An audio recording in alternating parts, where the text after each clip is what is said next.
یه چیلر یورک داریم شامل 2 کمپرسوره، 6 سیلندر هستش کمپرسورها.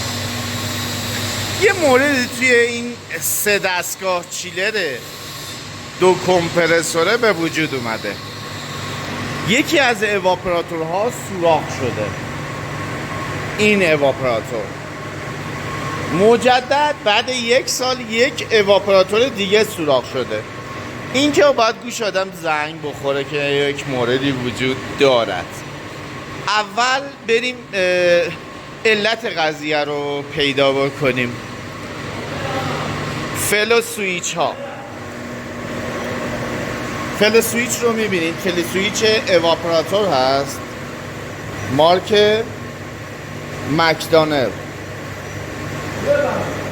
خب این فل سویچ 2 ایراد وجود داره توش. یک، اتصالی که خورده به لوله 1 اینچ هست.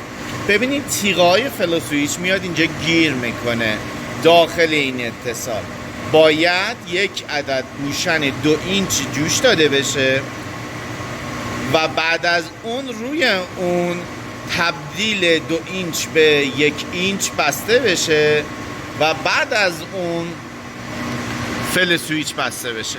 دوم، خود تیغه های فل سویچ هست از جنس فنری نبودن، استیل فنری، در برابر جریان آب خم شده بودن و چسبیده بودن به لوله. باید از جنس فنر باشه تیغه های فل سویچ. این علتی است که متوجه نشده پمپ ها خاموشه و کمپرسور به کار خودش ادامه داده و اواپراتور تیوب زده یا سوراخ شده. این اواپراتور ما هست، در حال نشتیابی هستیم. اما همین حین ما میریم یه چند تا مشکل دیگر هم با هم دیگه چک کنیم. پمپ ها هستش. توی پمپ ها جدا از مبحث دبی، ما دبی پمپ رو میذاریم کنار، هد پمپ هم رو میذاریم کنار. این قسمت مکش پمپ. توی مکش پمپ ما باید تبدیل خارج از مرکز داشته باشیم و سطح فلت رو به بالا، شکم رو به پایین. در این مورد ما قبلا صحبت کردیم.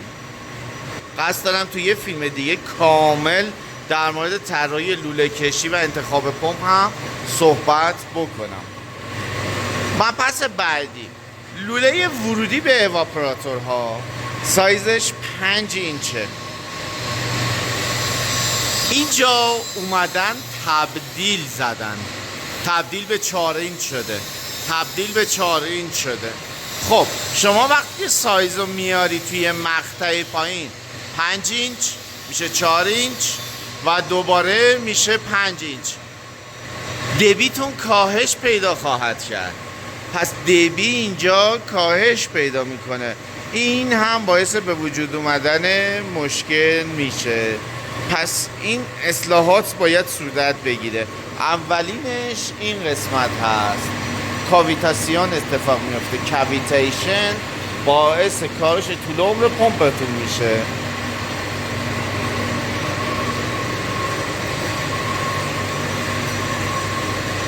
فل سویچ ها هم بهتر هر سال بازبینی بشن. خیلی وقتا پیش میاد که ما باز میکنیم فل سویچ رو و میبینیم که تیغه های فل سویچ همراه جریان آب جدا شدن و رفتن و بعد از اون یه چنین مشکلی به وجود میاد. یک خسارت عظیم.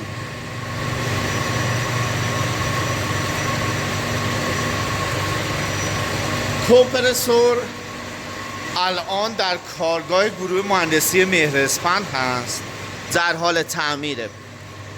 کارفرما میخواستن که خودشون تعمیرات چیلر رو انجام بدن. گروه مهندسی مهراسپند هم مشاوره تعمیرات چیلرها و سردخونه ها رو میده، هم تعمیرات کمپرسور رو انجام میده، هم میتونه هر دو مجموعه رو، تعمیرات چیلر و سردخونه و کمپرسور رو برای شما انجام بده. و میتونه در کل پروسه تعمیرات کنار شما باشه.